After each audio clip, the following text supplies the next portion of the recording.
Hello भाई, नमस्कार। आप सभी का अपने इस डिजिटल मंच पर अवध वॉरियर पर मैं आपका स्वागत करता हूं। हम लोग पिछली क्लास में अभी जो है 2 से 3 वीडियो हम लोग फैक्टर का पढ़ चुके हैं। आज की क्लास उसी को समझ में आएगी जो पिछली 2-3 क्लास से जो भी फैक्टर की पढ़ाई गई हैं, अगर वो आप लोग पढ़े होंगे तब जाकर के इस क्लास को आप समझ पाएंगे। अन्यथा इस क्लास के करने का कोई मतलब नहीं है। तो इसका मतलब हो गया कि गुणनखंड की अगर ये क्लास आपको तभी समझ में आएगी जब आप पिछली 1-2 क्लासें पढ़े होंगे। ठीक है, तो आइए हम लोग शुरुआत करते हैं।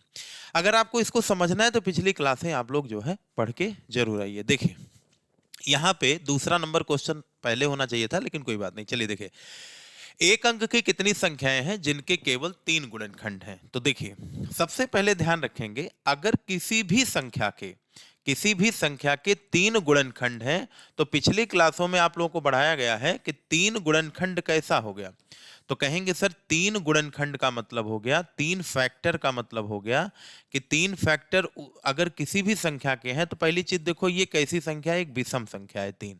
और विषम फैक्टर उसी संख्या के हो सकते हैं जो संख्या क्या हो, एक स्क्वायर के फॉर्म में हो। क्या हो, पूर्ण वर्ग संख्या हो। यानी अगर कोई संख्या पूर्ण वर्ग है, पूर्ण वर्ग संख्या है, तभी उसके कितने फैक्टर होंगे, तभी उसके फैक्टर की संख्या क्या होगी, ऑड फैक्टर में आते हैं। ये सब चीजें पिछले क्लास में डिस्कस की गई हैं। तो आइए हम लोग शुरू करते हैं। देखिए, अब आप लोग क्या सीखेंगे, अगर मान लो कोई नया है तो बस इतना आप लोग ध्यान रखिएगा कि अगर कोई प्राइम नंबर है, कोई क्या है, प्राइम नंबर है, और प्राइम नंबर का हम लोग स्क्वायर करते हैं तो उसके टोटल कितने फैक्टर प्राप्त होते हैं, 3 फैक्टर आपको प्राप्त होंगे। समझ में आ रहा है। जैसे एग्जांपल के लिए हम कह दें 2 का स्क्वायर कितना होता है, 4। तो आप बताओ 4 को कौन कौन सी संख्या काट सकती है, 1 काटेगा, 2 काट देगा, और कौन काटेगा, 4। यानी यही तीनों संख्याएं इस 4 के क्या हो गए, फैक्टर हो गए। अब जैसे मैं कह दूं 3 का स्क्वायर तो क्या होता है, 9। तो 9 को कौन कौन सी संख्याएं काट सकती हैं, 1 काट सकती है, 3 काट सकती हैं, और कौन काट सकता है, 9। इसी तरीके से अगर हम 5 का स्क्वायर कह दें तो 5 का मतलब क्या होता है, 25। और ये आपका क्या हो गया, 1 और 5, इसके बाद कौन हो गया, 25 हो गया। तो कहने का मतलब हो गया कि इस प्रकार की टोटल कितनी संख्याएं हैं, तो कहेंगे हमारे पास 3-3 फैक्टर यहां पे प्राप्त हो रहे हैं। कितने कितने फैक्टर प्राप्त हो रहे हैं, 3-3 फैक्टर। तो कहानी हमारे दिमाग में ये समझ में आ रही है कि यहां पे 3 फैक्टर इसके, 3 फैक्टर इसके, 3 फैक्टर इसके। तो इसने क्वेश्चन में क्या पूछा है, पूछा है कि एक अंक की कितनी संख्याएं हैं जिनके केवल 3 गुणनखंड हैं। तो 3 गुणनखंड उसी संख्या के होंगे जो संख्या क्या हो, प्राइम नंबर के स्क्वायर से प्राप्त होती हो। तो आप देखो क्यों, क्योंकि आप बताओ प्राइम नंबर जो होता है उसके मात्र 2 ही तो गुणनखंड होंगे, एक एक होगा, दूसरा n होगा। अब बताओ अगर हम इसका स्क्वायर कर दिए प्राइम नंबर का, तो प्राइम नंबर का जब हम लोग स्क्वायर करेंगे तो एक का स्क्वायर 1 होगा और एक n होगा, दूसरा क्या बनेगा, n स्क्वायर बनेगा। तो कहने का मतलब हो गया कि ये संख्या भी तो स्क्वायर के फॉर्म में हो गई, तो इसके एक और n तो रहेंगे, एक एक्स्ट्रा मिल गया, एन स्क्वायर। तो वही संख्या आप देखिए यहाँ पे प्राप्त हो रहा है। तो कहानी ये समझ में आ रही है। अच्छा, क्वेश्चन क्या पूछा, एक अंक की कितनी संख्या है, ठीक है, ये भी ठीक है, ये भी ठीक है, लेकिन ये कितने अंकों की हो गई, 2 अंकों की। तो पूछा एक अंक की कितनी संख्या है जिनके केवल 3 फैक्टर होंगे, तो इनकी संख्या टोटल कितनी है, 2 है। तो उम्मीद है समझ में आया होगा। चलिए पिछले क्वेश्चन पे आते हैं हम लोग। यहाँ पे पूछा है 2 अंकों की कितनी संख्या है जिनके केवल 3 गुणनखंड है। फिर देखिए 2 अंक से शुरू करना है। तो देखिए 3 का स्क्वायर क्या होगा, 9 होगा। तो 9 कैसा है, एक अंक का, ये इसको नहीं चलेगा। अब हम 4 को नहीं लेंगे क्योंकि 4 कंपोजिट यानी भाज्य संख्या है। हम लोग कौन सा नंबर पकड़ेंगे, 5। तो 5 का स्क्वायर कितना होगा, है 25। तो 25 बताओ, ये प्राइम नंबर के स्क्वायर से ही प्राप्त हुआ, तो इसके कितने फैक्टर होंगे, 3 फैक्टर। 5 के बाद अगला प्राइम नंबर 7 है, 7 का स्क्वायर कितना होगा, 49। यानी 49 जो संख्या प्राप्त होगी इसके भी 3 फैक्टर होंगे। 7 के बाद देखो नंबर किसका आ गया, 11। और 11 किसका स्क्वायर होता है, 121 हो गया। और 121 के भी 3 फैक्टर होंगे। लेकिन क्वेश्चन में पूछा है कि 2 अंकों की कितनी संख्याएं हैं जिनके केवल कितने फैक्टर होंगे, 3 फैक्टर। तो इसके लिए आपको ध्यान रखेंगे, यहां पे 2 अंकों की संख्या पहली 25 है और दूसरी कौन है, 49। तो इस प्रकार से टोटल कितनी संख्याएं संभव है, 2। एक अंक की भी 2 और 2 अंक की भी 2। चलिए अगले क्वेश्चन की तरफ हम लोग बढ़ते हैं, तीसरे नंबर क्वेश्चन पे। देखिए तीसरा नंबर क्वेश्चन क्या है, देखिए, अब क्वेश्चन और बढ़िया पूछ लिया कि 3 अंक की कितनी संख्या है जिनके केवल कितने गुणनखंड होंगे, 3 गुणनखंड होंगे। तो ये आप लोग जो है पिछली क्लास में आप लोग बताया गया था ये सब सारी चीजें, लेकिन पिछली आप लोग पता नहीं देखें या ना देखें हो, लेकिन देख जरूर लीजिएगा, तभी ये क्लास आपके पल्ले पड़ेगी, नहीं तो थोड़ा सा बाउंस कर सकता है। चलिए आगे हम लोग बढ़ते हैं। 3 अंक की संख्या कहां से स्टार्ट होती है? तो अभी आपने देखा था 7 का स्क्वायर 49 होता है। अब 11 का स्क्वायर करिए, तो 11 का स्क्वायर कितना होगा? 121 होगा, यहां भी प्राप्त होगा। 11 के बाद ऐसे 13 का स्क्वायर, अगला प्राइम नंबर 169, और ऐसे जब हम लोग डाट डाट करते हुए हम लोग 31 के स्क्वायर पे जाएंगे, तो आप ये बताइए जो 31 का स्क्वायर होता है, जो आपका क्या होगा, जो आपका 31 का स्क्वायर होगा, 31 का, तो 31 का स्क्वायर छोड़िए, 31 का स्क्वायर आपका क्या होगा? 31 का स्क्वायर होता है 361। लेकिन अगर हम लोग 32 के स्क्वायर की ध्यान दें तो ये आपका होता है 1024। तो बताओ हमारा 31 का स्क्वायर 361, यानी कै डिजिट का नंबर दे रहा है? 3। ये भी कै डिजिट का नंबर है? 3। ये भी कै डिजिट का नंबर है? ऐसे बीच बीच में जो जो प्राइम नंबर आते रहेंगे वो 3-3 फैक्टर आपको देते रहेंगे, क्योंकि यही तो मैंने पढ़ाया कि अगर किसी प्राइम नंबर का स्क्वायर कर दोगे तो उसके गुणनखंडों की संख्या कितनी हो जाएगी? 3 हो जाएगी। कितनी? 3। तो यहां पे देखिए, अब प्राइम नंबर अगर हम लोग गिन लें तो समझ में आ गया। पहला प्राइम नंबर 11, इसके बाद 13, 13 के बाद 17, 17 के बाद कितना होगा? इसके बाद 23 आ जाएगा, 23 के बाद 29, 29 के बाद क्या हो जाएगा? 31। तो देखिए 1, 2, 3 और 4, एक संख्या आपकी छूट चुकी है, ये आपका होगा 19 और हो गया 23, इसके बाद 29 और ये हो गया 31। तो टोटल कितनी संख्या आई? 1, 2, 3, 4, 5 और 6 और 1 कितनी हो गई? 7। यानी 7 प्राइम नंबर ऐसी हैं, 7 प्राइम नंबर ऐसी हैं, कितनी प्राइम नंबर? 7 प्राइम नंबर ऐसे हैं जिनका जो है, जो भी इनका स्क्वायर प्राप्त होगा वो कितने डिजिट की संख्या होगी? 3। क्योंकि देखो 31 तो 361 होता है, लेकिन जो 32 का स्क्वायर होता है वो 1024 होता है, यानी 31 के बाद 32 से ही 4 डिजिट की संख्या प्राप्त होना शुरू हो गई। तो इसका मतलब हो गया कि हमको अब 31 के आगे जाना ही नहीं है। तो बताओ 11 के स्क्वायर से ही तो 3 अंकों की संख्या शुरू हुई और 31 के स्क्वायर पे खत्म हो गई। तो 11 से लेकर के और 31 तक टोटल कितने प्राइम नंबर होंगे? प्राइम नंबर की संख्या सर 7 है। अगर प्राइम नंबर 7 होंगे तो इनके स्क्वायर से जो भी संख्या प्राप्त होगी उसके गुणनखंडों की भी तो संख्या 3 होगी। यानी इस प्रश्न का जो राइट जवाब होगा वो कितना होगा? 7 होगा। उम्मीद है बात समझ में आ रही होगी।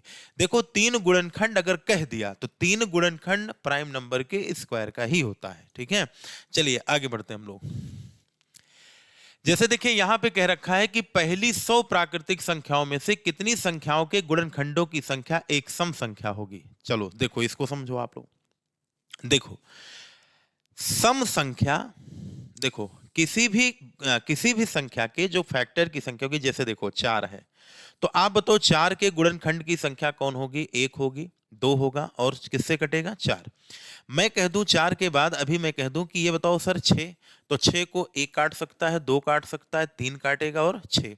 मैं कह दूं इसके बाद 9, तो 9 को कौन काटेगा? 1 काटेगा और 3 काटेगा, फिर कौन काटेगा? 9। लेकिन मैं कह दूं कि सर 10 को, तो 10 को 1, 2 और इसके बाद 5, 5 के बाद किससे कटेगा? 10। अब मैं आपसे कह दूं कि 12 को कौन कौन सी संख्याएं काट सकती हैं? 1, 2, 3, 4 और क्या हो गया? 12। लेकिन अगर मैं आपसे पूछूं कि ये बताओ 16 को कौन कौन सी संख्या काट सकती हैं? तो 1, 2, 4, 4 के बाद आपका क्या होगा? 8 और क्या हो जाएगा? 16। तो इस तरीके के फैक्टर होंगे। अब जैसे देखो यहां पे अगर देखें तो ये संख्या क्या है? परफेक्ट स्क्वायर है।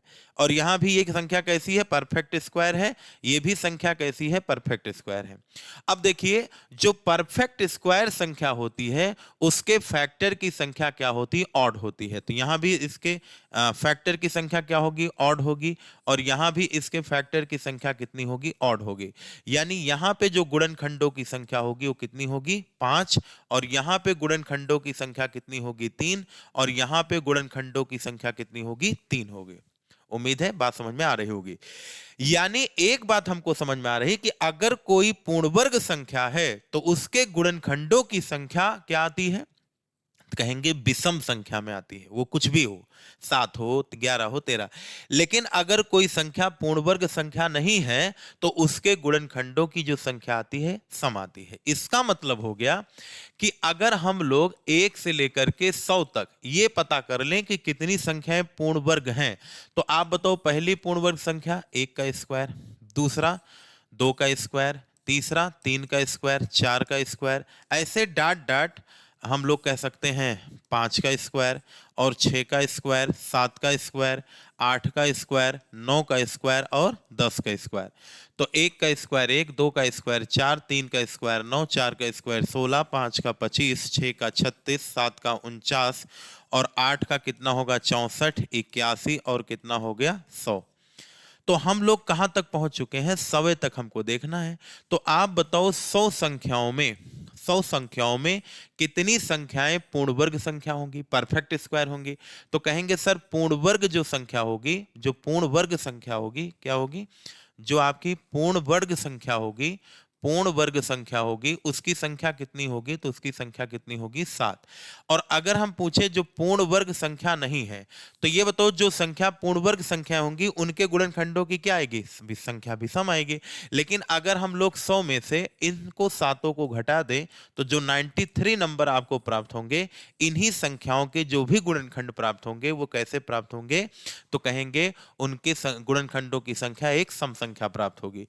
तो ऐसी सभी संख्याएं जिनके गुणनखंडों की संख्या, ऐसी सभी संख्याएं जिनके गुणनखंडों की संख्या विषम होगी वो निश्चित रूप से पूर्ण वर्ग संख्या होगी। इसका मतलब जितनी पूर्ण वर्ग संख्याएं हैं उनको घटा दो तो जो संख्याएं बचती हैं उनके गुणनखंडों की संख्या एक सम संख्या होती है। तो यहां पे जो राइट जवाब होगा वो आपका कितना हो जाएगा, 93 आपका राइट जवाब हो जाएगा। चलिए आगे बढ़ते हैं हम लोग। हमसे क्वेश्चन में पूछा गया 300 से कम प्राकृतिक संख्याओं में कितनी संख्याओं के विषम गुणनखंड हैं। देखिए विषम गुणनखंड जो होंगे वो किस किस संख्या के होते हैं, तो पूर्ण वर्ग संख्या के होते हैं। पूर्ण वर्ग का मतलब हो गया परफेक्ट स्क्वायर। कौन सा स्क्वायर, तो कहेंगे perfect square. Perfect square, square जो नंबर होते हैं उनके गुणनखंडों की संख्या हमेशा क्या होती है, ऑड। ऑड माने विषम संख्या में होती है। क्या होती है, विषम संख्या में प्राप्त होती हैं। तो चलिए हम लोग सोचते हैं अब यहां से। आप बताओ पहला 1 का स्क्वायर, दूसरा 2 का स्क्वायर, फिर 3 का स्क्वायर, ऐसे ऐसे कर करके हम लोग अभी जो है हम लोग 10 का स्क्वायर पे गए थे, 10 के स्क्वायर पे, और ऐसे डाट डाट करते करते हम लोग को कहाँ जाना है, 15 का स्क्वायर 225 होता है, यानी हम लोग कह सकते हैं 18 का स्क्वायर कितना होता है। तो देखिए ऐसे डाट डाट करते हुए जाएंगे तो हम जानते हैं कि 15 का स्क्वायर और फिर 16 का स्क्वायर, इसके बाद 17 का स्क्वायर, फिर 18 का स्क्वायर। तो 18 का स्क्वायर क्या होगा, 300 कितना आएगा, 324, और 17 का स्क्वायर 289, यानी यहां जो संख्या आपको प्राप्त होगी यहां तक की ये संख्याएं क्या होंगी, 300 से कम होंगी, यानी 18 का स्क्वायर नहीं लेंगे। तो यानी 1 से लेके 17 तक का स्क्वायर से जो भी संख्याएं प्राप्त होगी वो पूर्ण वर्ग संख्या प्राप्त होगी। और पूर्ण वर्ग संख्याओं की संख्या क्या होती है, उनके गुणनखंडों की संख्या क्या होती है, विषम ही होती है। तो यहां का जो राइट जवाब होगा, यहां का जो राइट जवाब होगा वो कितना होगा, तो कहेंगे 17 प्राप्त हो जाएगा। भाई मैंने आपको यही तो सिखाया कि जो संख्या पूर्ण वर्ग होगी उसी के गुणनखंडों की संख्या विषम आएगी। यानी ये जो इनका स्क्वायर हमने किया है, इनके स्क्वायर से जो भी संख्या प्राप्त होगी उनके गुणनखंडों की संख्या विषम ही तो आएगी। तो यानी 17 तक का हम स्क्वायर कर सकते हैं। तो इसका मतलब हो गया कि 300 में 17 संख्याएं कैसी हैं, विषम गुणनखंडों की संख्या वाली संख्याएं हैं। समझ में आ गया, यानी 17 संख्याएं पूर्ण वर्ग संख्याएं हैं। इस नाते अगर 17 संख्याएं पूर्ण वर्ग संख्याएं हैं तो पूर्ण वर्ग संख्या के गुणनखंड विषम ही होते हैं। मैं बार बार इसी नाते इसको रिपीट कर रहा हूं कि आपके दिमाग में समझ में बात आ जाए। चलो आगे बढ़ते हैं हम लोग। यहां पे कहा गया है कि 160 से कम प्राकृतिक संख्याओं में कितनी संख्याओं के विषम गुणनखंड हैं। How many natural number less than 160 have odd factors. चलिए देखिए तो कितने विषम गुणनखंड होंगे। अब देखो यार, विषम गुणनखंड उसी संख्या के होते हैं जो पूर्ण वर्ग संख्या हो। तो पूर्ण वर्ग पता करो 160 तक। तो 1 का स्क्वायर और 2 का स्क्वायर, फिर किसका स्क्वायर, 3 का स्क्वायर। ऐसे डाट डाट करते हुए हम लोग कहाँ जाएंगे, 11 का स्क्वायर 121 और 12 का स्क्वायर 144, 13 का स्क्वायर क्या होता है 169। और हमको क्या कहा है 160 से कम, ये क्या है 160 से ज्यादा। तो आप बताइए इस प्रकार कितने नंबर मिल रहे हैं, 12 नंबर। यानी यहाँ का उत्तर क्या हो जाएगा 12, क्योंकि इनसे जो भी संख्या बनेगी वो क्या बनेगी, एक पूर्ण वर्ग संख्या बनेगी। और जब इनसे पूर्ण वर्ग संख्या बनेगी तो पूर्ण वर्ग संख्या कितनी बनेगी, 12 पूर्ण वर्ग संख्या बनेंगी। और जितनी पूर्ण वर्ग संख्या उतनी ही संख्याओं के विषम गुणनखंड प्राप्त होंगे। तो यहाँ का जो राइट जवाब हो जाएगा वो कितना हो जाएगा, कहेंगे 12। तो इस प्रश्न का जो राइट जवाब होगा वो आपका क्या होगा, 12 होगा। चलिए देखिए, थोड़ी देर के लिए डिजिटल बोर्ड हैंग कर गया है, इसमें हम लोग प्रिपेयरिंग टू एक्सपोर्ट।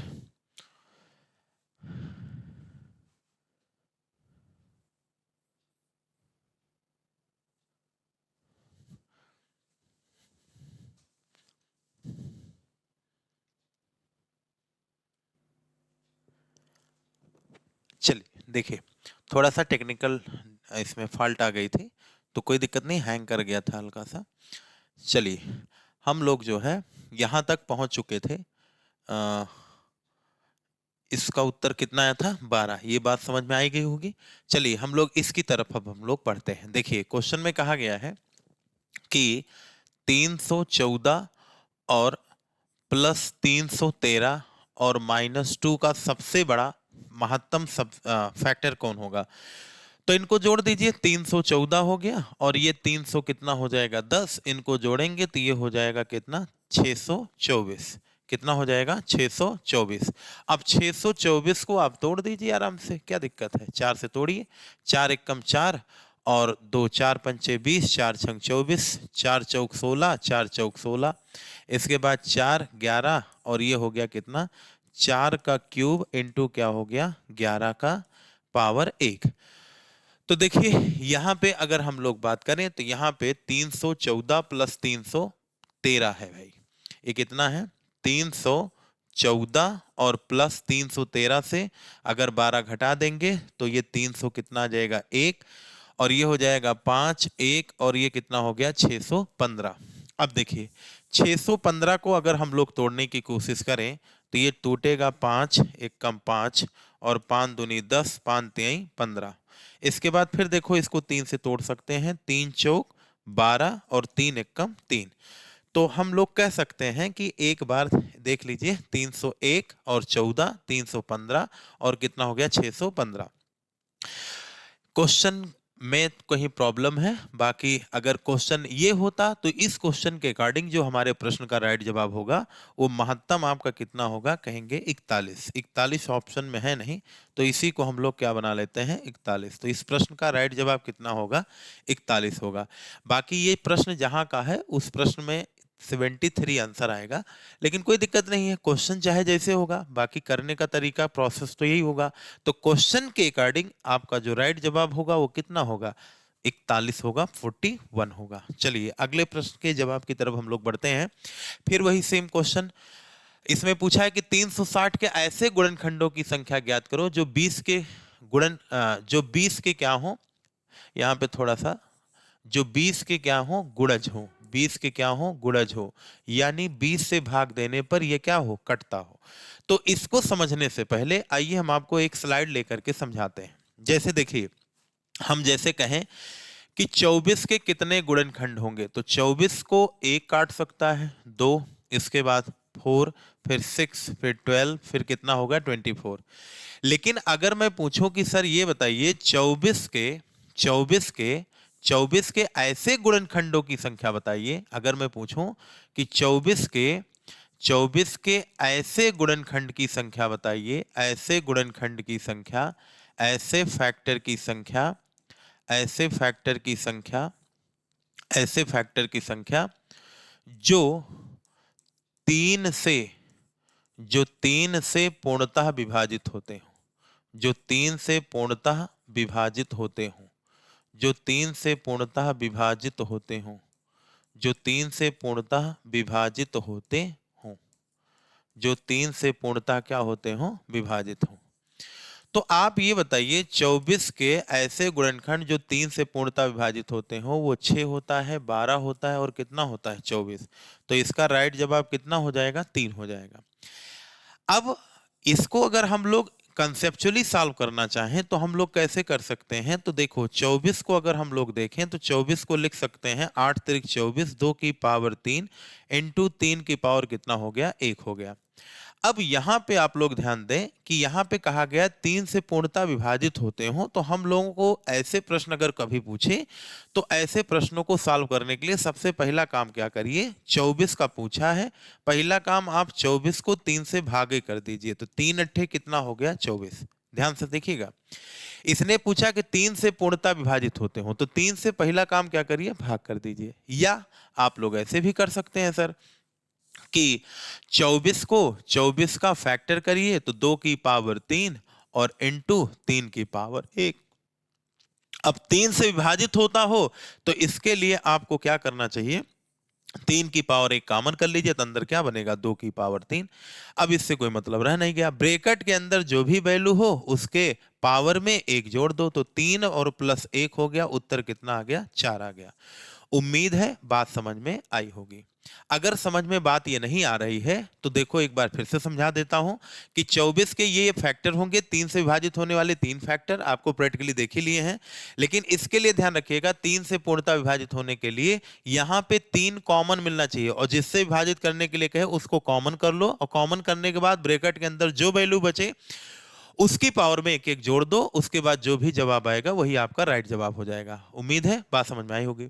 अब सुनिए आपसे प्रश्न ये भी पूछ सकता है कि 24 के ऐसे गुणनखंडों का योगफल बताओ, ऐसे गुणनखंड का योगफल बताओ, ऐसे गुणनखंडों का योगफल बताइए, योगफल ज्ञात करें, योगफल ज्ञात करें जो जो करें जो 3 से पूर्णतः विभक्त हो, 3 से पूर्णतः विभक्त हो, या 3 के क्या हो, गुणज हो, विभक्त हो। तो इसके लिए क्या करना चाहिए, सबसे पहले 24 का क्या करिए, प्राइम फैक्टराइजेशन, तो 3 अट्ठे 24 यानी 2 की पावर 3 इंटू 3 की पावर 1।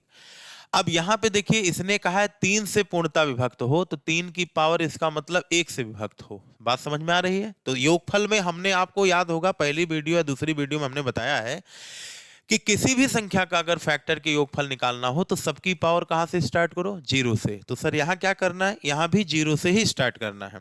तो लेकिन यहां पे देखिए जो 3 का पावर होगी वो कहां से स्टार्ट करना है, जहां से कहा गया होगा, यानी 2 की पावर तो शुरू करेंगे 0 से, 2 की पावर हम लोग कहां से शुरू करेंगे, 0 से, लेकिन बाकी सबकी पावर हम लोग कहां से शुरू करेंगे, अब जैसे 2 के बारे में कोई इंस्ट्रक्शन नहीं है तो 2 को 0 से शुरू करेंगे, लेकिन 3 से विभाजित करने का मतलब 3 की पावर 1 से विभाजित करने का मतलब हो गया, यानी हम लोग यहां पे 3 की पावर 1 से शुरू करेंगे। अब चूंकि पावर ही 1 हाईएस्ट है तो 1 से ज्यादा जा नहीं सकते हैं, तो ये आपका क्या आ जाएगा, ये हो जाएगा 8 और ये हो जाएगा 4 2 1, तो ये हो गया 8 4 12 2 14 1 15, ये 15 हो गया, इंटू कितना हो गया, 3 हो गया, इंटू 3, तो 15 तिया कितना हो गया, 45 हो गया। और यहां पे देखिए अगर सबको जोड़ो तो 24 6 30 और 24 6 कितना हो गया, 30 हो गया, और 30 10 40, 2 कितना हो गया, 42 हो गया। तो यहां पे देखो आपका जो है 8 4 12 2 14 1 15, 2 की पावर 3 और ये हो गया 2 और ये हो गया 1, ये हो गया आपका 0, ठीक है, और 3 की पावर कितना हो गया, 1, ठीक, ये भी सही है। 8 4 12 2 14 1 15 तिया कितना हो गया, 45 हो गया, ठीक है। अब यहां पे जो गुणनखंडों की 3 से कटने वाली संख्या आएगी वो 4 गुणनखंड होगी, ये देखो यहाँ पे छूट चुका है, तो यहाँ पे कौन होगा, 3 भी होगा, तो देखो 4 गुणनखंड हो गए।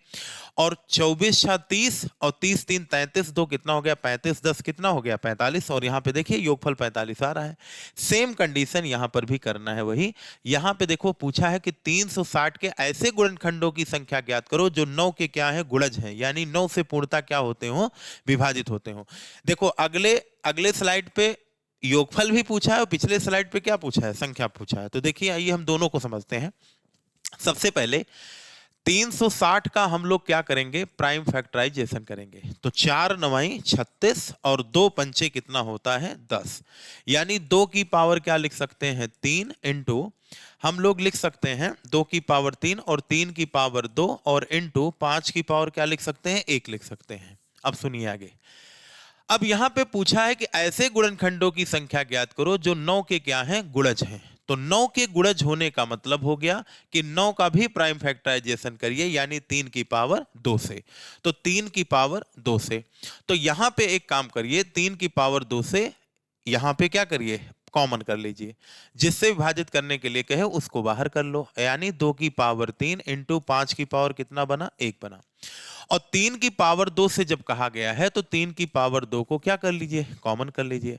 अब देखो फैक्टर की संख्या, फैक्टर की क्या निकालिए, संख्या। तो जब फैक्टर की संख्या निकालेंगे तो इसकी पावर 3 है, इसकी पावर कितना है 1 है, और 3 प्लस 1 हो गया, और 1 प्लस कितना हो गया 1।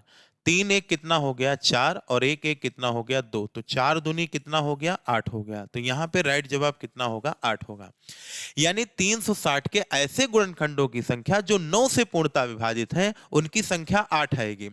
अब देखिएगा किससे विभाजित करने के लिए कहा था 9 से, तो 9 को तोड़ो, 3 की पावर 2 बाहर कर लो, जो ब्रैकेट के अंदर वैल्यू उनके सब के पावर में 1 1 जोड़ दो, वही आपका क्या हो जाएगा, राइट जवाब हो जाएगा। ये तो था संख्या की बात। अब योगफल में आइए। 360 को अभी आपने तोड़ा था तो कितना प्राप्त हुआ था, 2 की पावर 3 और 5 की पावर 1, 3 की पावर 2 और 5 की पावर कितना हो गया था 1। अब जैसे देखिए संख्या में मैंने क्या किया था, संख्या में मैंने ये किया था कि जो जिससे कहा था उसको हमने कॉमन कर लिया था, लेकिन यहां पे कॉमन नहीं करेंगे योगफल में। योगफल में देखो 9 का मतलब हो गया 3 की पावर 2, तो 3 की पावर को छोड़ करके सबकी पावर हम लोग कहां से स्टार्ट करेंगे, 0 से। 2 की पावर 0 धन 2 की पावर 1 धन 2 की पावर कहां तक जाएंगे, मैक्सिमम पावर तक। और 3 की पावर हम लोग शुरू कहां से करेंगे, 2 से शुरू करेंगे, और 3 की पावर 2 यहां अवेलेबल है, अभी अवेलेबल ना होता तो उत्तर 0 हो जाता। और देखो 5 की पावर 1 के बारे में क्या कुछ कहा गया, नहीं कहा गया है, तो 5 की पावर 0 से ही शुरू होगा, हाईएस्ट पावर तक जाइए। तो ये बन गया 1 प्लस 2 प्लस 4 प्लस कितना हो गया 8, और ये 3 की पावर 2 का मतलब 9, और ये 1 प्लस कितना हो गया 5। तो 8 4 12 2 14 1 कितना हो गया 15, गुड़े 9 और गुड़े कितना हो गया 6, तो 15 छक्का 90 और इंटू 9, 9 9 कितना होगा 81, 800 कितना हो गया 10 हो गया। तो 810 यहाँ पे राइट जवाब हो जाएगा, यही आपके प्रश्न का आंसर होगा। आगे बढ़िए।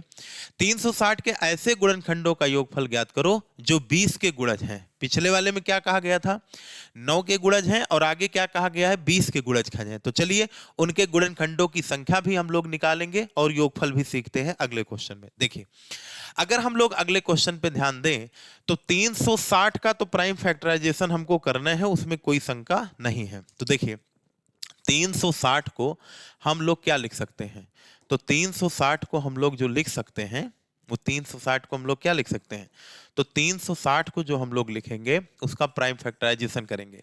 तो इसका प्राइम फैक्टराइजेशन करेंगे तो 2 की पावर 3, 3 की पावर 2 और 5 की पावर 1। इसने कहा है कि 20 का गुणज हो, तो जो उसका गुणज हो पहले उसका प्राइम फैक्टराइजेशन करिए। 20 का प्राइम फैक्टराइजेशन 2 की पावर 2 4 हो गया, और 5 की पावर 1 4 पंचे 20 हो गया। तो इसका मतलब हो गया कि अभी मैंने बताया कि अगर गुणनखंडों की संख्या निकालनी है तो जो संख्या से काटने के लिए कहे उसको तो मिलना चाहिए, उसको बाहर कर दो। अब बताओ ब्रैकेट के अंदर क्या बनेगा, 2 की पावर 1 और 3 की पावर 2 पूरा बच जाएगा, और 5 की पावर 1 पूरा बाहर निकल आएगा, तो इससे कोई मतलब नहीं है। अब यहां पे पूछा है संख्या, तो संख्या के लिए मैंने बताया ब्रैकेट के अंदर जो भी बचे उनके वैल्यू में 1 1 क्या करो जोड़ दो। तो पावर में जब 1 1 हम लोग जोड़ देंगे तो ये हो जाएगा 1 1 2 और 2 1 3, 3 दुनाई कितना हो जाएगा 6। यानी 360 के 6 फैक्टर ऐसे होंगे जो 20 से पूर्णतः क्या होंगे, विभाजित होंगे। अभी मैं प्रैक्टिकली भी दिखाऊंगा। चलिए ये हो गया। अब दूसरा नंबर हमसे पूछा है योगफल ज्ञात करिए। तो योगफल ज्ञात करने के लिए हमने बताया था कि सबकी पावर कहां से स्टार्ट करेंगे, 0 से। तो लेकिन अब जो इंस्ट्रक्शन दिया गया है, कहा है कि वह संख्या 20 से 20 का क्या होना चाहिए, गुणज। और 20 का गुणज होने का मतलब 20 को अगर हम लोग तोड़ें तो 2 की पावर 2 इंटू 5 की पावर कितना होगा, 1 होगा। ठीक है, तो आप ये बताओ 360 का अगर प्राइम फैक्टराइजेशन करेंगे तो 2 की पावर 3 इंटू 3 की पावर 2 इंटू 5 की पावर 1 होगा। अब देखिए 2 की पावर कहां से स्टार्ट करेंगे, वैसे तो जीरो से कहा गया है, लेकिन यहां पे देखिए इसको भी ध्यान देना है, 2 की पावर जीरो से नहीं, कहां से शुरू करना है, 2 से। तो 2 की पावर हम लोग जीरो से नहीं करेंगे क्योंकि यहां 2 की पावर 2 मिल गया, तो 2 की पावर 2 से शुरू करेंगे। और 2 की पावर कहां तक जाएंगे, 3 तक ही, क्योंकि हमारी हाईएस्ट लिमिट क्या है, 2 की 3 है। और 3 की पावर शुरू ही नहीं करना है, जीरो से ही करना है, क्योंकि इसके बारे में हमको नहीं बताया गया है वहां पे किससे शुरू करें। लेकिन 5 की पावर यहां से क्या दिया गया है, 1, तो 1 से शुरू करेंगे, 5 की पावर 1। तो 2 की पावर 2 का मतलब हो गया 4, ये कितना हो गया 8, और ये हो गया 1 प्लस 3 प्लस कितना हो गया 9, और ये हो गया 5 की पावर 1 का मतलब 5। तो 8 4 12 और 9 3 12, एक कितना हो गया 13 हो गया, और इनटू कितना हो गया 5 हो गया। जब इसे गुणा करेंगे तो 12 पंचे 60 इंटू कितना हो जाएगा 13, और 13 छंग 78 कितना हो गया 780। इसका मतलब इस प्रश्न का जो राइट जवाब होगा वो कितना होगा, 780 होगा। योगफल 780 होगा और संख्या कितना होगा, 6 होगा। आइए इसको जो है हम लोग थोड़ा सा प्रैक्टिकली देख ही लेते हैं। जैसे देखो 360 के बारे में अगर हम लोग लेकर के चलें तो 360 को 1 काट सकता है, 2 काटेगा, 3 काटेगा और 4 भी काट सकता है। तो ये आपका हो जाएगा 180 हो जाएगा। ये आपका कितना हो जाएगा, कहेंगे ये आपका, सॉरी, ये आपका कितना होगा, कहेंगे ये होगा 360, ये होगा 180, और ये कितना होगा 120 होगा, और ये 4 9 36 ये होगा। और अगला जो प्राप्त होगा वो 5 गुणे कितना प्राप्त होगा, 7 35 दूना, और 6 ये हो गया कितना 60, और ये हो गया कितना 8 चौक 32, 8 चौक 32, 8 पंचे 40, और ये हो जाएगा 9 चौक कितना 36। इसके बाद 10 को पकड़िए, 10 के बाद कितना हो गया 36, और 10 के बाद 11 12, 12 को पकड़िए तो कितना हो गया 30, और इसके बाद 12 13 14 15 16 17 18, इसके बाद हम लोग 18 और दूना कितना कर देंगे 36। तो यहाँ पे अभी तक कोई रिपीटेशन हुआ नहीं है। 18 के बाद हम लोग किसको लेंगे, 19, 19 से नहीं होगा, 20 से होगा, अब रिपीटेशन हो जाएगा। तो देखो कितने फैक्टर इसके ऐसे हैं जो 20 से पूर्णता कटते हो। तो 20 से कटने वाला पहला फैक्टर आपका क्या हो गया, 360 हो गया, और 20 से ये भी कटेगा, 20 से ये भी कटेगा, 20 से ये भी कटेगा, और 20 से ये भी कटेगा, 20 से स्वयं ये भी कटेगा, और 20 से कोई संख्या नहीं कटेगा। तो हम लोग क्या करेंगे, 360 180 120 को अगर लोग जोड़ें तो देखिए कितना होगा। पहला काम, इसको देखो और इसको देखो, इन दोनों को जोड़ोगे तो कितना हो जाएगा 400, और 180 120 को जोड़ोगे तो ये कितना हो जाएगा 300 हो जाएगा। कितना हो जाएगा 300 हो जाएगा। और ये आपका कितना हो गया 60 20 कितना हो गया 80। तो जोड़ेंगे 0 होगा, 8 होगा, 4 3 7, 700 कितना होगा 80। यानी इस प्रश्न का राइट जवाब क्या हो गया 780। ये आपको मैंने प्रैक्टिकली दिखा दिया। और ये भी देखो 360 के 3 और 2 5 1 6, 6 ही गुणनखंड ऐसे हैं जो 20 से पूर्णता कट रहे हैं। बाकी यहाँ पे और कोई कॉन्सेप्ट नहीं है, इससे ज्यादा बेसिक हो ही नहीं सकता। चलिए अब आगे बढ़ते हैं हम लोग। यहां पे पूछा है कि 240 के ऐसे गुणनखंडों का योगफल ज्ञात करें जो 20 का गुणज हो। तो 240 को अगर आप लोग तोड़ेंगे तो 2 की पावर कितना होगा 4, ये हो गया 8 तिरिक 24, और ये हो गया 5 की पावर कितना 3 की पावर 1, और 5 की पावर कितना हो गया 1 हो गया। तो 20 से के गुणज हो तो 20 का मतलब क्या हो गया 2 की पावर 2 इंटू 5 की पावर कितना हो गया 1 हो गया। इसके बाद फिर देखिए योगफल ज्ञात करिए। ठीक है, 2 की पावर हम लोग कहां से शुरू करेंगे, क्या 0 से शुरू करेंगे ना, हम लोग शुरुआत कहां से करेंगे 2 की पावर 2 से शुरू करेंगे। और कहां तक जाएंगे 2 की पावर 4 तक हम लोग जाएंगे, और 3 की पावर 0, और धन 3 की पावर 1, और 5 की पावर कहां से शुरू करेंगे 0 से नहीं, क्योंकि 1 से शुरू करेंगे और 1 ही हाईएस्ट है। तो ये हो जाएगा कितना 4 प्लस कितना हो जाएगा 8, और ये कितना हो जाएगा 16, ये हो जाएगा 1 प्लस 3, और ये क्या हो जाएगा 5 हो जाएगा। तो 16 4 20 8 कितना हो गया 28, 3 1 कितना हो गया 4 और ये 5 5 चौक 20, 28 दूना 56, 500 कितना आ जाएगा 60। तो यहाँ पे जो राइट जवाब होगा, यहाँ पे पूछा 240 के ऐसे गुणनखंडों का योगफल ज्ञात करो जो 20 के गुणज हो, यानी 20 से पूर्णतः विभाजित होते हो। तो यहाँ पे आपको कुछ करना नहीं है। 20 का मतलब हो गया पावर कहां से शुरू करना है। देखो कुछ लोग क्या करते हैं 20 से डायरेक्ट भाग कर देते हैं तब निकालते हैं, वो सब गलत नहीं है, तरीका वो भी है, लेकिन हमको यही अच्छा लगता है तो हम आपको भी बता रहे हैं। देखिए 2 की पावर 2 हम लोग शुरू करें, कहां तक गए 4 तक, ये काम हो गया। 3 की पावर के बारे में कुछ नहीं कहा, 5 की पावर ये हो गया, और ये हो गया आपका कितना 16, और ये हो गया आपका 8, 16 4 20 8 28, 3 1 4 5 5 चौक 20, 28 दूना 56, यानी यहाँ का राइट जवाब क्या हो जाएगा, तो कहेंगे यहाँ का राइट जवाब होगा इनमें से कोई नहीं। तो इसका जो राइट जवाब होगा 500 कितना होगा 60 होगा। चलिए आगे बढ़ते हैं। 240 के ऐसे गुणनखंडों का योगफल बताओ जो 100 के गुणज हैं। तो आप बताओ 240 को क्या लिख सकते हो, तो 240 को हम लोग लिख सकते हैं 8 तिरिक 24 और 2 पंचे 10, यानी 2 की पावर हम लोग 4 इंटू हम लोग क्या लिख सकते हैं 3 की पावर 1 और 5 की पावर क्या लिख सकते हैं 1 लिख सकते हैं। ठीक है, देखिए अभी पीछे यही 240 से ही रिलेटेड तो क्वेश्चन था, तो 240 से रिलेटेड क्वेश्चन था, आइए इसको देख लीजिए।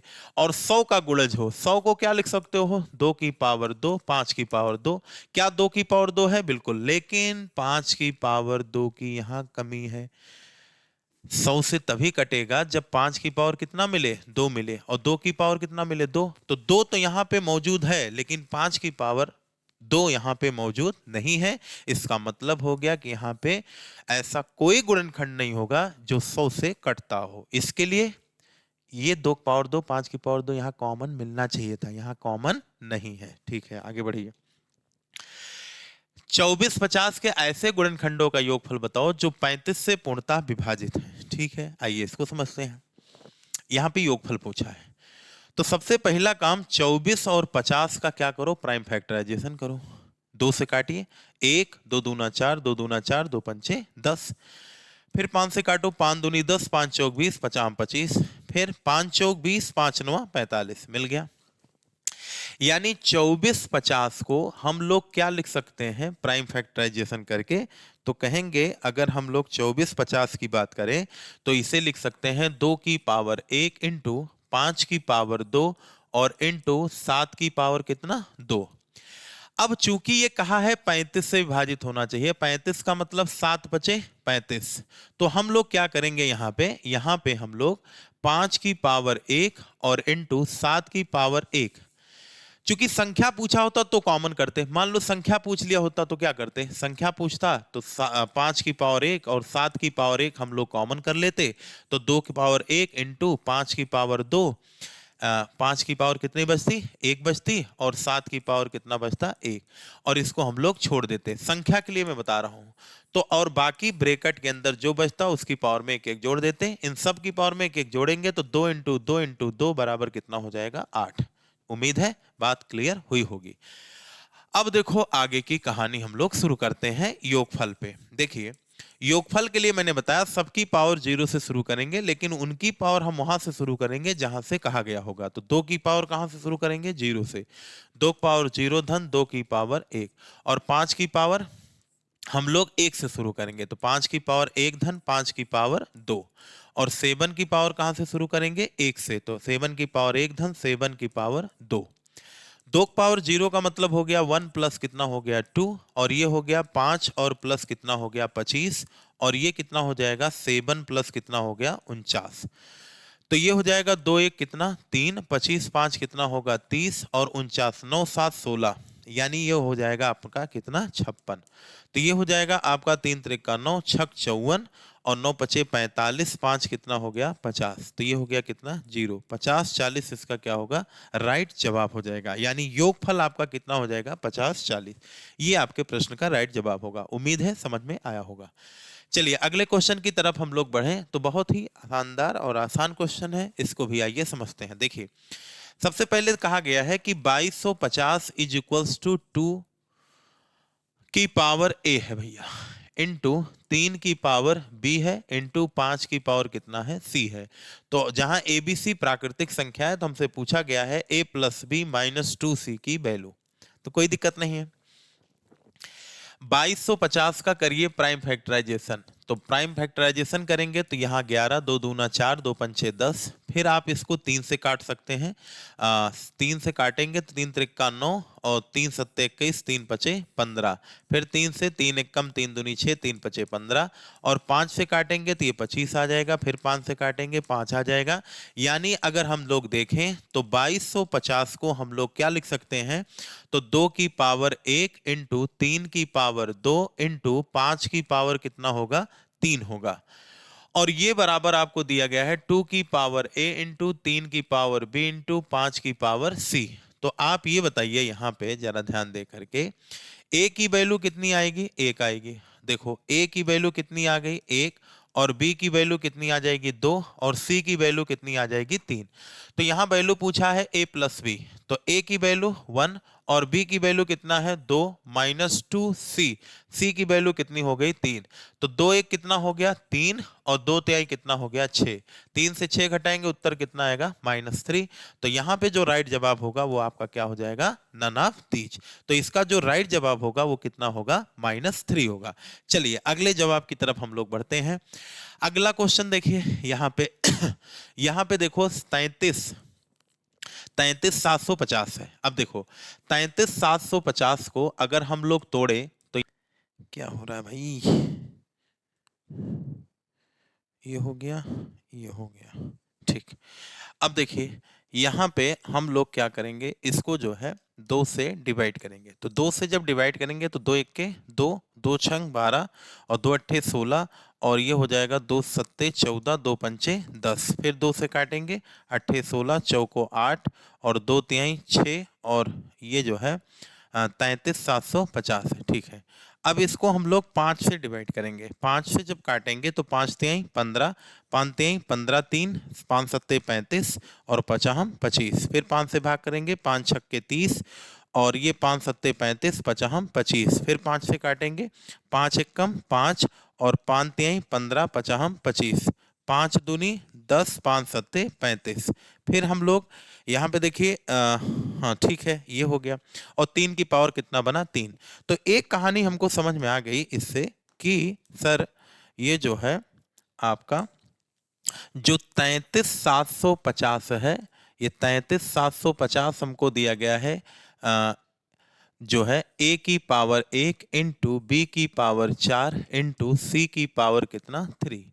तो हम लोग क्या करेंगे, 33,750 को हम लोग क्या लिख सकते हैं, 33,750 को अभी हमने देखा कि 2 की पावर 1 इंटू 5 की पावर क्या लिख सकते हैं 4 और इंटू 3 की पावर 3। तो क्या लिखेंगे पहले, 3 की पावर 3 और 5 की पावर कितना होगा 4 और बराबर a की पावर 1 और b की पावर 4 इंटू सी की पावर 3। देखो आप लोगों से यहाँ एक गलती हो सकती है कंपैरिजन करने में, और एक चीज हमें हमेशा ध्यान रखिएगा, कंपैरिजन हमेशा किसका किया जाता है, सेम चीजों का।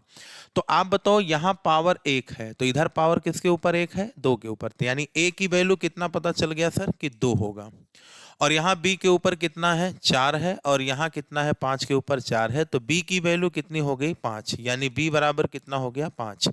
c की वैल्यू कितना है 3, 3 की वैल्यू कितना है 3, तो c की वैल्यू कितना हो गया 3 हो गया, यानी c की वैल्यू कितनी हो गई 3। अब करना कुछ नहीं है, सीधा यहाँ पे ला करके रख दीजिए क्वेश्चन को।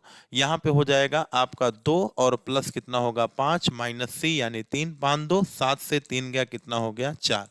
तो इस प्रश्न का जो राइट जवाब होगा वो कितना होगा 4 होगा, ठीक है। तो यहाँ तक बात आपको समझ में आई होगी। अगले क्वेश्चन की तरफ बढ़िए। अगला क्वेश्चन जो है इसमें कहा गया है कि 240 के ऐसे गुणनखंडों का योगफल बताइए जिसके अंत में 0 आए।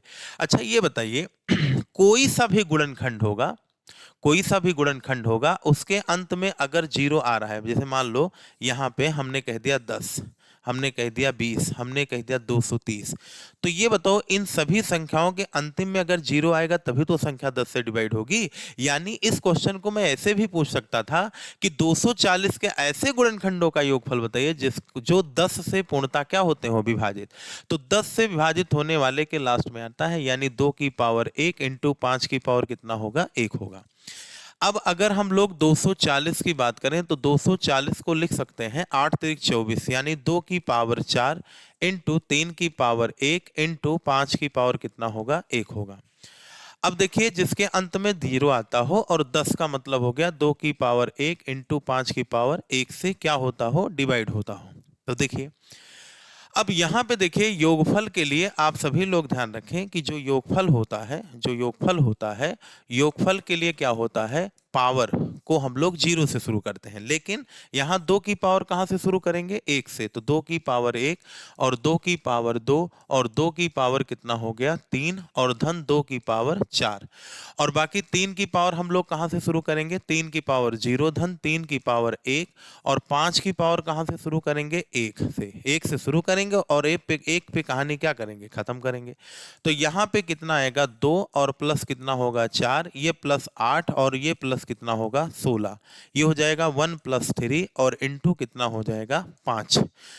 तो इसे हम लोग लिख सकते हैं 16 4 20 28, 2 कितना हो गया 30 और 3 1 4 इंटू कितना हो गया 5, 5 चौक 20 तिया 60, यानी इनका जो योगफल आएगा वो कितना आएगा, 600 आएगा। यानी ऐसे गुणनखंड जिनके लास्ट में 0 है तो वो संख्या 10 से कटेगी तभी 0 होगा। तो इसका मतलब हो गया कि इसका योगफल कितना आएगा, 600 आएगा।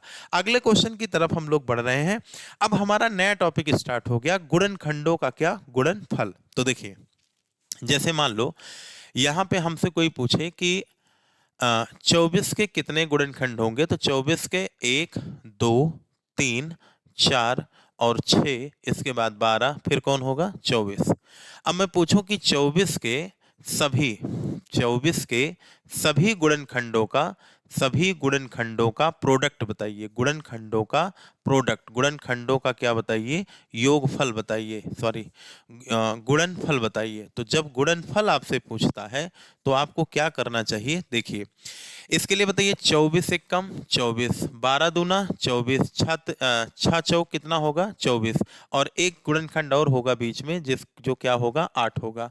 तो बताइए 8 त्रिक कितना हो जाएगा 24 और 6 चौक कितना होगा 24, 6 चौक कितना होगा 24, 6 चौको 24 और 8 त्रिक कितना होगा 24।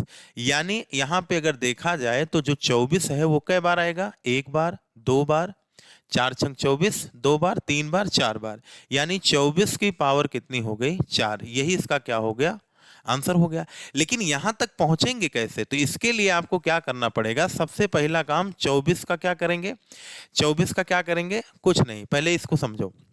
अब ये बताओ 24 की पावर 4 है, यानी जिसके गुणनखंडों की संख्या, अगर किसी भी संख्या के सभी गुणनखंडों का गुणनफल पूछेगा तो संख्या तो यहाँ पे लिखना है और उसकी पावर, यहाँ देखो फैक्टर कितने थे, 3 3 6 1 7 और एक कितने थे 8 फैक्टर।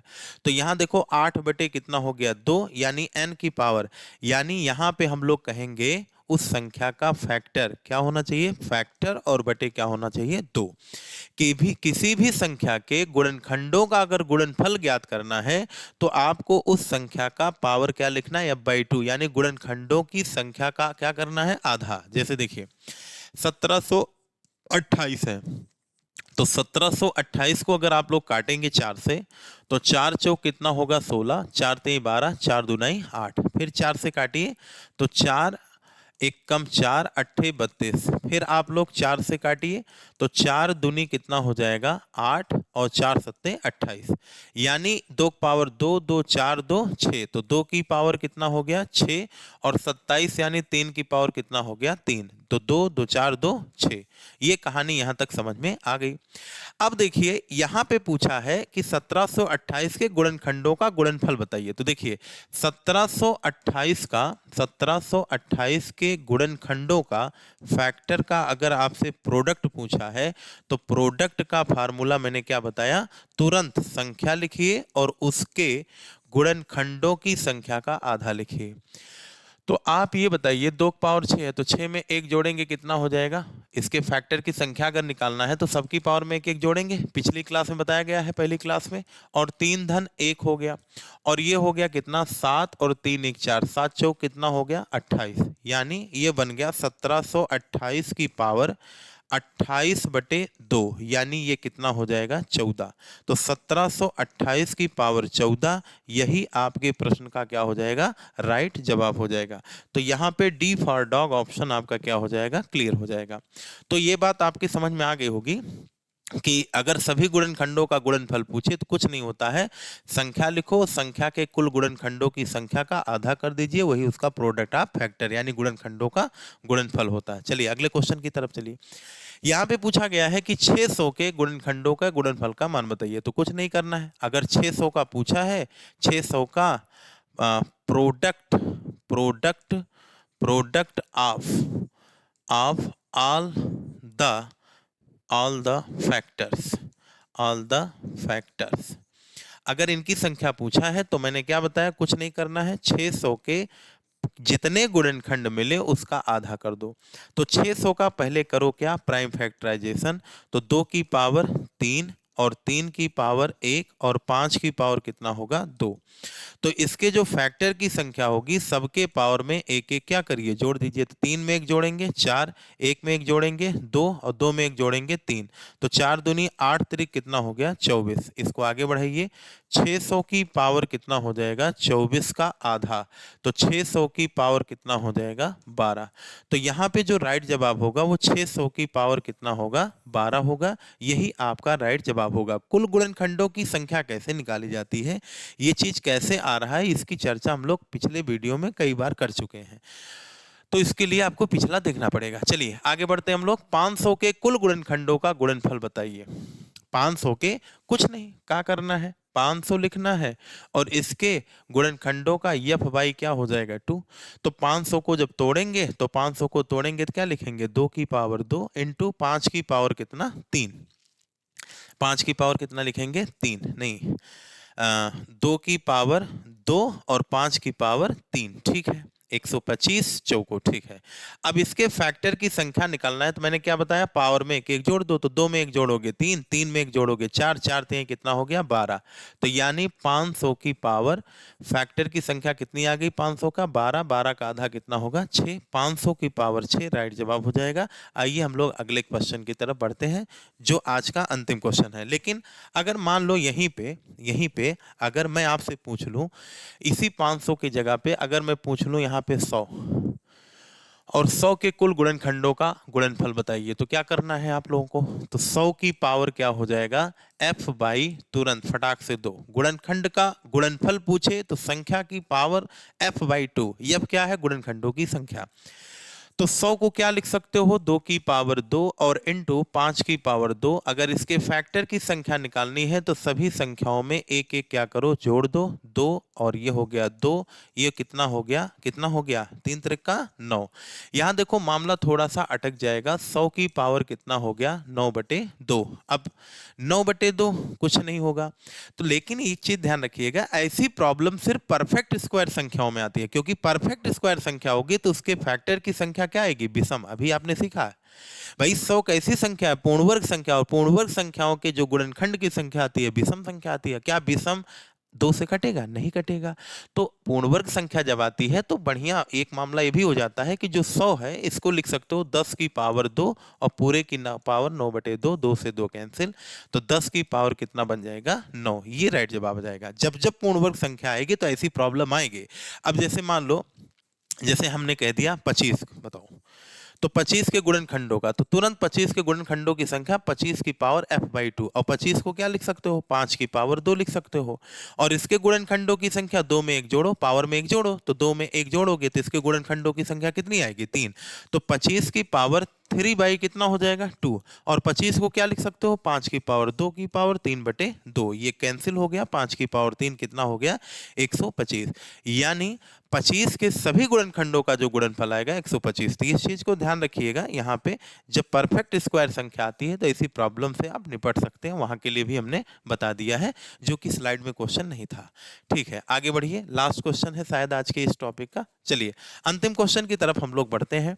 देखिए बहुत ही प्यारा क्वेश्चन, शानदार क्वेश्चन है। देखिए 56 को क्या लिख सकते हो, 56 को हम लोग लिख सकते हैं 7 अट्ठे 56 यानी 2 की पावर 3 इंटू 7 की पावर 1। और 75 को क्या लिख सकते हो, 25 तियां 75 यानी 3 की पावर 1 इंटू 5 की पावर 2। और 60 को क्या लिख सकते हो, 60 को लिख सकते हो 15 चौको 60 यानी 2 की पावर 2 और 3 की पावर 1 और 5 की पावर 1। इसके बाद जो अगला नंबर है वो है 84 का। 84 को लिख सकते हो 3 दूनी 6 दूनी 12 सते 84, ये हो जाएगा 2 की पावर 2 इंटू 3 की पावर 1 इंटू 7 की पावर 1। 84 के बाद जो अगला नंबर है वो किसका है, 210 का है। 210 को क्या लिख सकते हो, 3 सत्ते 21 और 2 पंचे कितना होगा 10, यानी 2 की पावर 1 इंटू 3 की पावर 1 इंटू 5 की पावर 1 इंटू 7 की पावर 1 इंटू। अब आप लोग बताओ, इन संख्याओं को जब आपस में गुणा कर देंगे तो जो संख्या हमको प्राप्त होगी वो संख्या 2 की कितनी पावर प्राप्त होगी। तो 2 की पावर देखो 3 बार है और यहाँ 2 बार, तो 3 2 5 2 7 1 8, तो 2 की पावर 8 प्राप्त हुआ और 3 की पावर 1 1 2 और 2 1 3 1 कितना हो गया, 4 हो गया। ठीक है, आगे बढ़िए। इसके बाद अगर हम लोग देखें तो 2 3 5, 5 की पावर यहाँ 2 बार है, 1 बार 3 हो गया और 3 1 कितना हो गया 4, तो 5 की पावर कितना हो गया 4। और 7 की पावर को अगर देखें तो यहाँ पे 1 बार है और 1 1 2 और 2 1 कितना हो गया 3, तो 7 की पावर कितना हो गया 3 हो गया। फिर आगे बढ़िए, तब यहां पे पूछा गया है p प्लस क्यू बाई 5 और प्लस r का मान ज्ञात करिए। तो आप बताइए, ये संख्या बराबर हमको ये भी तो दिया गया है 2 की पावर p इंटू 3 की पावर कितना, 3 की पावर यहाँ पे है p q r और यस है। ठीक है, 3 की पावर p और ये q है, ये r है और ये क्या है यस है।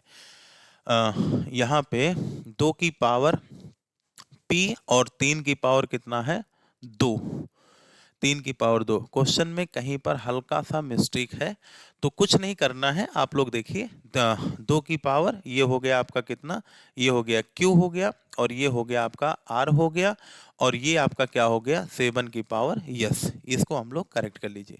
तो इसमें पूछा है p प्लस क्यू, क्या पूछा है p प्लस क्यू और बटे यस और प्लस क्या पूछा है आर। तो p प्लस क्यू की वैल्यू कितनी हो गई 8 और प्लस कितना हो गया 4, तो 8 प्लस 4 और यस की वैल्यू हमारी कितनी आ जाएगी, यस की वैल्यू 3 आ जाएगी, ये 3 हो गया क्योंकि यस लास्ट में है। और प्लस आर, आर की वैल्यू कितनी हो गई 4, तो 8 4 12 बटे 3 और प्लस 4, ये हो गया 3 चौक 12, 4 4 कितना हो गया 8, यानी इस प्रश्न का राइट जवाब कितना हो जाएगा 8 हो जाएगा। ये जो आपको दिया गया इसमें टाइपिंग मिस्टेक है, ये बराबर आपको दिया गया था 2 की पावर p इंटू 3 की पावर q इंटू आपको 3 की पावर q और 5 की पावर दिया गया है r और 7 की पावर आपको कितना दिया गया है यस दिया गया है। ठीक है, तो इनको कंपैरिजन कर लीजिएगा, p q r की वैल्यू आ जाएगी और यहाँ पे आप लोग रख दीजिएगा, यहाँ पे यस है और प्लस r। तो इस प्रश्न का राइट जवाब कितना हो जाएगा डी फॉर डॉग। उम्मीद है बात समझ में आई होगी। तो देखिए बस आज के लिए नंबर ऑफ फैक्टर में इतना ही और हम लोग मिलेंगे कल की क्लास में। आज के लिए इतना ही, बहुत बहुत धन्यवाद। रात्रि के 12:15 पे हम लोग ये क्लास शूट कर रहे हैं। चलिए, थैंक यू।